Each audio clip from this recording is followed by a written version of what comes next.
तो बच्चों, इस वीडियो के अंदर हम करेंगे क्लास 10th के चैप्टर नंबर 4 क्वाड्रेटिक इक्वेशन की एक्सरसाइज 4.3 का क्वेश्चन नंबर 1 और 2। तो क्वेश्चन नंबर 1 हमें दिया है, find the nature of the roots of the following quadratic equations, if the real root exist find them. हमें हर एक इक्वेशन के नेचर बताने हैं पहले तो, कि उनके रूट्स के नेचर क्या होगा, और अगर रियल रूट्स आते हैं तो हमें फाइंड आउट करके बताने हैं कि रूट्स क्या क्या हैं। तो मैंने आपको 3 नेचर बताए थे कि अगर हमारे पास डी की वैल्यू आती है पॉजिटिव, मीन्स कोई भी प्लस का नंबर अगर आता है, तो वहां पर हम कह सकते हैं कि डी जो है वो जीरो से बड़ा है, क्योंकि पॉजिटिव नंबर जीरो से बड़े होते हैं। तो वहां पर नेचर कैसा होता है, टू डिस्टिंक्ट रियल रूट्स। और इनको निकालने के लिए हम क्या फॉर्मूला लगाते हैं, x equal to minus b plus minus under root d upon two है। अगर डी की वैल्यू आ जाती है जीरो, तो वहां पर हम कहते हैं नेचर कैसा होगा, टू इक्वल रियल रूट्स। मतलब एक्स की जो दोनों वैल्यूज आएंगी वो कैसे आएंगी, इक्वल। तो यहाँ पर जब डी की वैल्यू जीरो है तो यहाँ पर हम जीरो ही रख लेते हैं, तो इसको गायब कर देते हैं, बस क्या लिख लेते हैं, माइनस बी अपॉन टू है। ये चीज़ मैंने आपको समझा रखी है। उसके बाद आती है कि अगर डी की वैल्यू आ जाए नेगेटिव, तो वहां पर हम लिखते हैं नो रियल रूट्स। मतलब अगर माइनस का नंबर आ जाता है तो वहां पर हम कहते हैं कि इसके रियल रूट्स हैं ही नहीं, इमेजिनरी रूट्स होते हैं बस वहां पर। तो आपको अगर रियल रूट्स आते हैं, मीन्स जो पहले वाली दोनों कंडीशंस हैं, अगर ये आती हैं तो ही हमको फाइंड आउट करके बताना है। तो सबसे पहले यहाँ पर आप डिस्क्रिमिनेंट फाइंड आउट करोगे। उसके लिए हमको कंपेयर करके ए, बी और सी की वैल्यू पहले पता लगानी पड़ती है।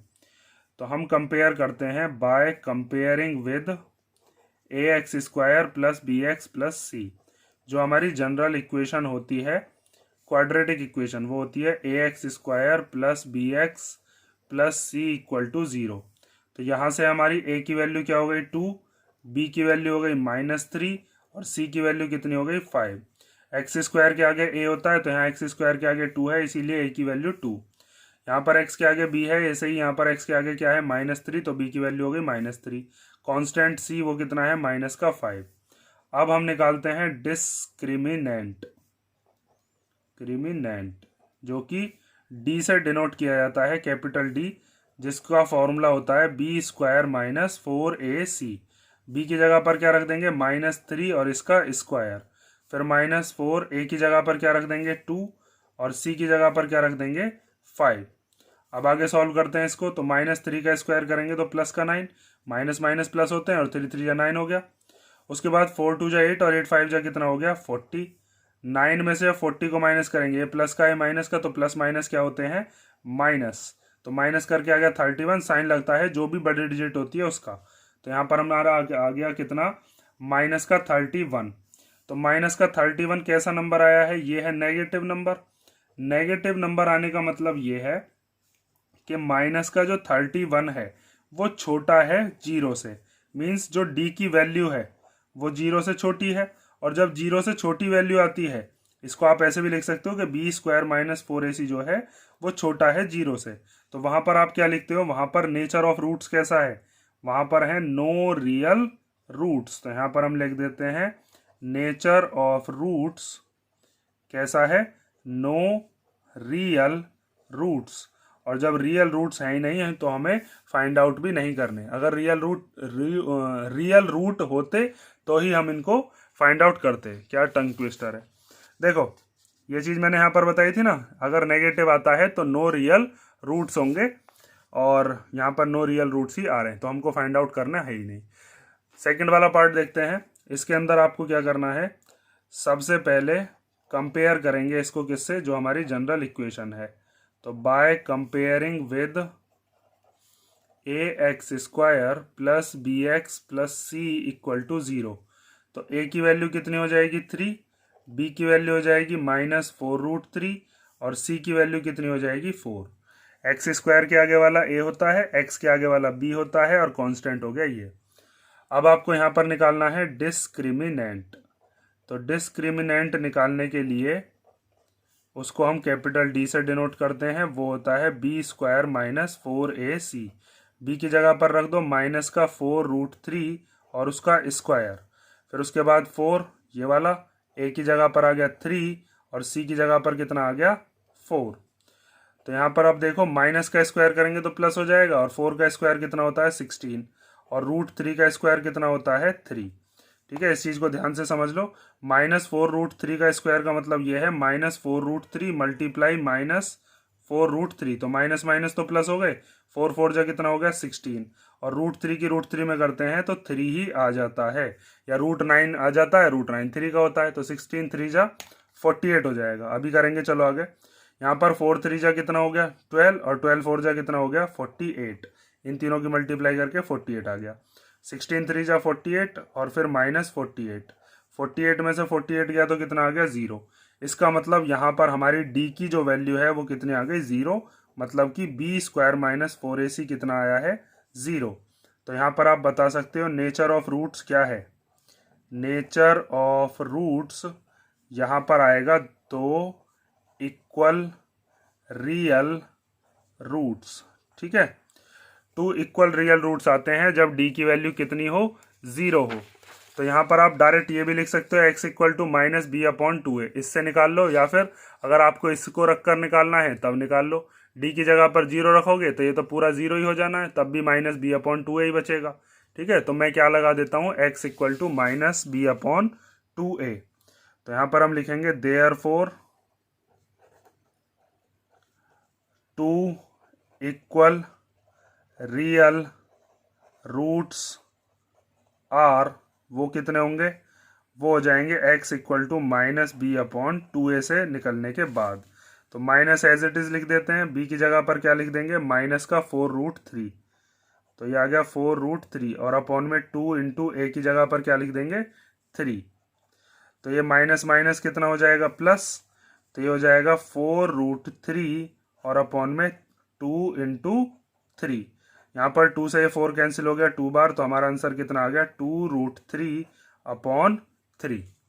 ठीक है, और अगर आप इसको और ज़्यादा इलेबरेट करके लिखना चाहते हो तो और भी इलेबरेट करके हम क्या लिख सकते हैं, इसको ध्यान से समझ लो कि अगर जैसे हमारे पास ये जो नीचे की तरफ वाला 3 दे रखा है, यहाँ पर भी छोड़ सकते हैं आंसर, ध्यान से समझते रहना आगे।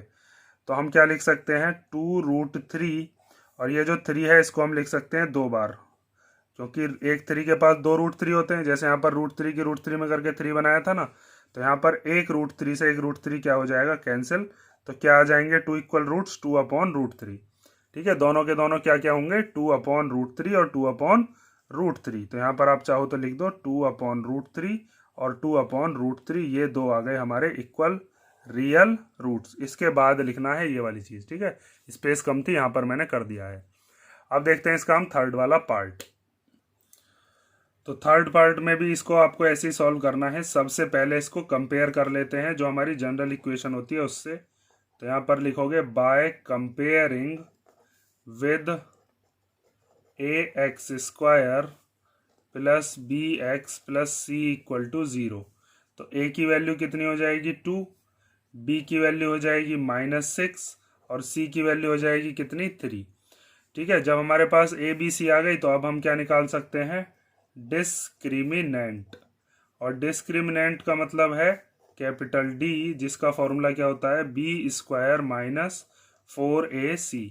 b की जगह पर क्या रख देंगे माइनस का 6, इसका स्क्वायर, फिर -4, a की जगह पर क्या रख देंगे 2 और c की जगह पर क्या रख देंगे 3। तो -6 का स्क्वायर कितना हो जाएगा 36, 6 6 जा 36 और माइनस माइनस प्लस माइनस, 4 2 जा 8 और 8 3 जा कितना हो गया 8 3 जा होता है 24। इसमें से इसको माइनस करेंगे तो आएगा 12। तो यहाँ पर जो d की वैल्यू है वो कैसी आई है पॉजिटिव। ये कैसा नंबर है, ये आया है यहाँ पर पॉजिटिव नंबर। इसका मतलब 12 जो है वो 0 से कैसा होता है बड़ा। तो हमारा d जो है वो 0 से बड़ा आ गया, मीन्स b² माइनस 4ac जो है वो बड़ा आया है 0 से। तो यहाँ पर आप नेचर ऑफ द रूट्स बता सकते हो क्या होगा 2 डिस्टिंक्ट रियल रूट्स। तो यहाँ पर मैं लिख देता हूँ नेचर ऑफ रूट्स कैसा है 2 डिस्टिंक्ट रियल रूट्स, मीन्स हमारे पास जो x की वैल्यूज आएंगी वो 2 अलग अलग वैल्यूज होंगी। तो यहाँ पर अब आप निकालोगे, इसके बाद इधर कर देता हूँ 2 डिस्टिंक्ट रियल रूट्स आर, उनको हम कैसे निकालेंगे। तो हमारे पास जो जनरल फार्मूला होता है उस जनरल फार्मूले को आप लगाओगे।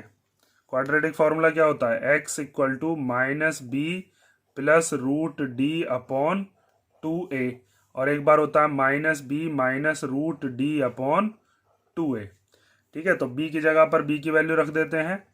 तो b की वैल्यू क्या रखी थी, यहाँ पर थी -6, तो यहाँ पर हो गया -6 plus under root d, d की जगह पर क्या रख देंगे 12, और अपॉन में है 2 इंटू ए की जगह पर भी कितना रख देंगे 2। उसके बाद माइनस माइनस कितना हो जाएगा +6, और अंडर रूट 12 को हम लिख सकते हैं 2 इंटू 2 इंटू 3, 2 2 जा 4, 3 है 12। क्यों किया है, क्योंकि यहाँ पर पेयर बन जाएगा 2 का और वो बाहर आ जाएगा, 2 2 जा कितना हो जाएगा 4। अब आगे देखो, x इक्वल टू हो जाएगा 6 प्लस इन दोनों में से एक 2 बाहर आ गया, जिसका पेयर बन जाता है वो बाहर आ जाता है, अंदर क्या बचेगा बस √3 और अपॉन में 4। तो x इक्वल टू हो जाएगा 6, और इनमें से बल्कि 2 कॉमन ले लेते हैं, 2 कॉमन आ जाएगा। तो यहाँ पर 2 के टेबल में 6 आता है 3 बार, ये 2 तो बाहर ही आ गया, क्या बचा बस √3 और अपॉन में कितना है 4। तो 2 से 4 कैंसिल हो जाएगा 2 बार। तो x की वैल्यू आ गई 3 प्लस √3 अपॉन 2। एक तो ये आ गई, दूसरी वैल्यू इधर से निकाल लेंगे, बिल्कुल सेम सॉल्व करना है, बस माइनस लगाते चलना है। तो ये -6 माइनस √12 अपॉन 2 इंटू 2, फिर यहाँ पर हो जाएगा +6 प्लस -2 इंटू 2 इंटू 3 और अपॉन में कितना है 4। फिर यहाँ पर हो गया 6 माइनस 2 √3 अपॉन में 4। दोनों में से क्या चीज़ कॉमन ले लो 2, 2 के टेबल में 6 आता है 3 बार, 2 बाहर ही आ गया, तो क्या बचा बस √3 और अपॉन में है 4। 2 से 4 कैंसिल हो जाएगा 2 बार, तो ये आ गया 3 माइनस √3 अपॉन 2। ये x की दो वैल्यूज आई हैं, क्योंकि हमें यहाँ पर बताया भी था 2 डिस्टिंक्ट रियल रूट्स आने वाले हैं। ठीक है, तो इसमें जो तीनों के तीनों पार्ट्स हैं, हर एक के अंदर अलग अलग कंडीशन बैठ रही थी। जैसे यहाँ पर जो सेकंड वाला पार्ट है, इसके अंदर कैसे बैठ रहे थे 2 इक्वल रियल रूट्स, इसमें कैसे बैठ रहे थे नो रियल रूट्स। तो तीनों तरीके का हमने एक एक क्वेश्चन यहाँ पर कर लिया, क्योंकि हर एक क्वेश्चन एक एक तरीके का दिया हुआ था। और अगर देखो जैसे यहाँ पर x इक्वल टू -b/2a लगाया आपने, अगर आप चाहो तो इसे भी लगा सकते हो, बस आपको पता ही है यहाँ पर √d 0 रखना है, तो उसको लिखना ही क्या है, ठीक है 0 ही लिखेंगे, तब भी -b/2a ही बचेगा। अब देखते हैं हम क्वेश्चन नंबर सेकंड।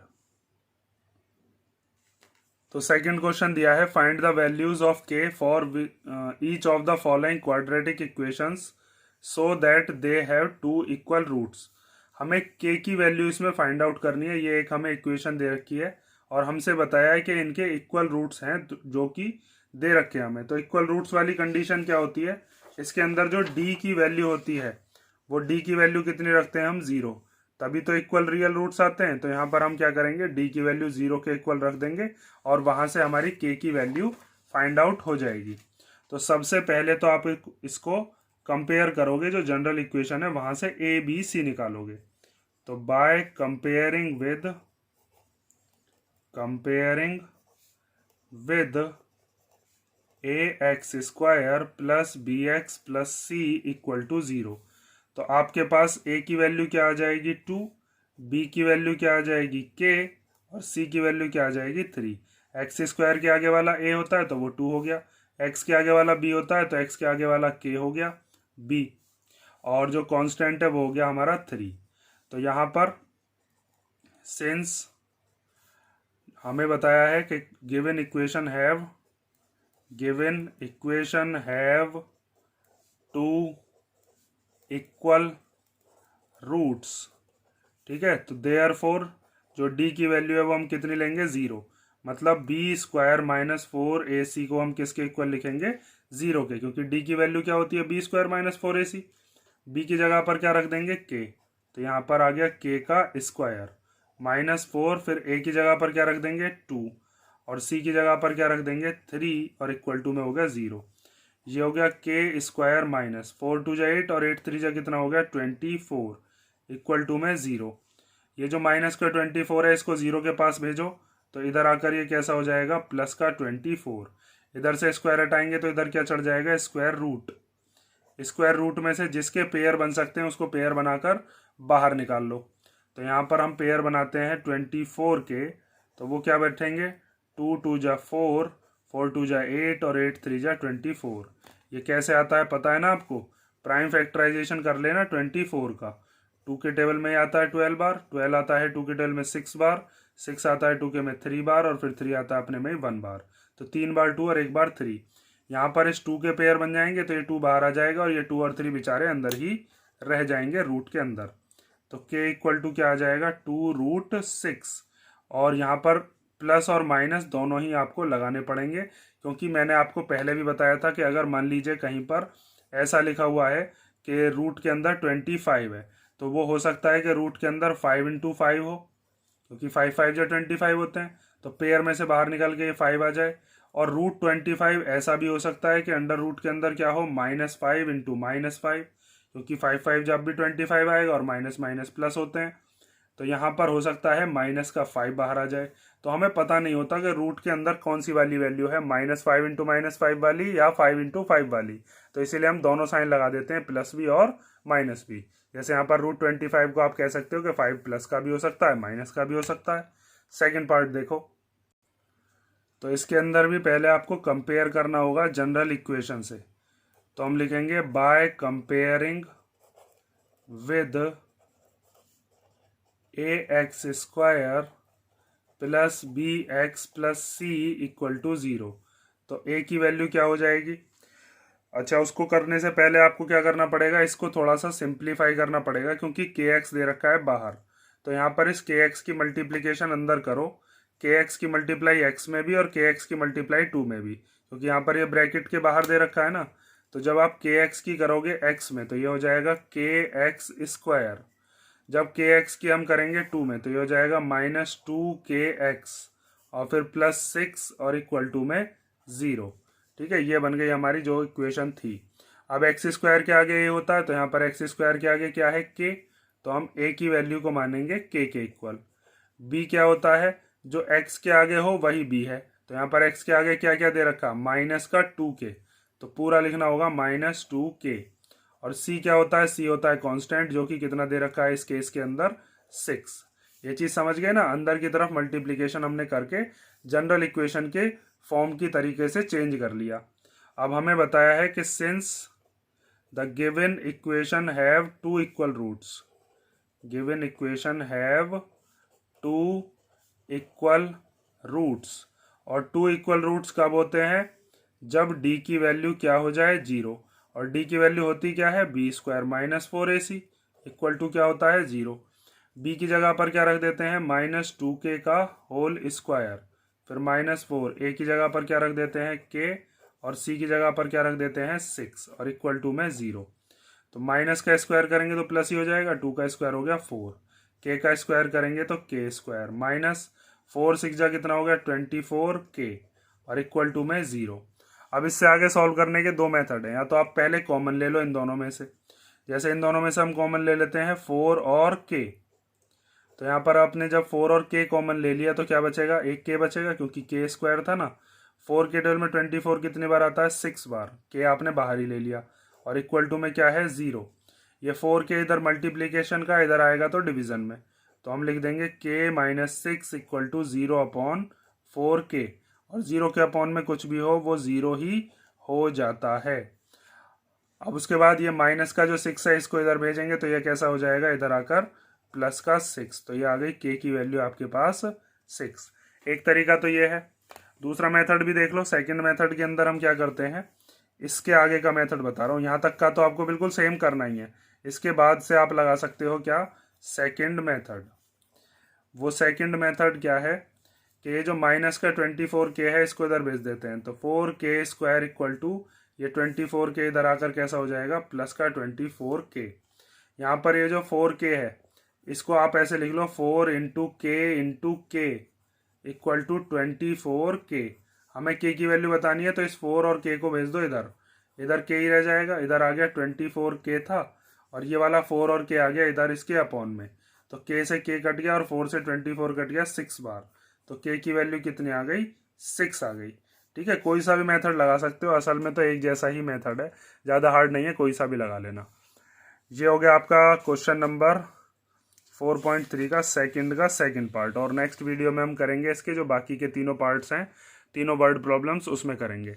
और अगर इन दोनों क्वेश्चंस में कोई डाउट हो आपको तो कमेंट करके पूछ लेना, और नेक्स्ट वीडियो में मिलते हैं, वो लास्ट वीडियो होगी इस वाले चैप्टर की।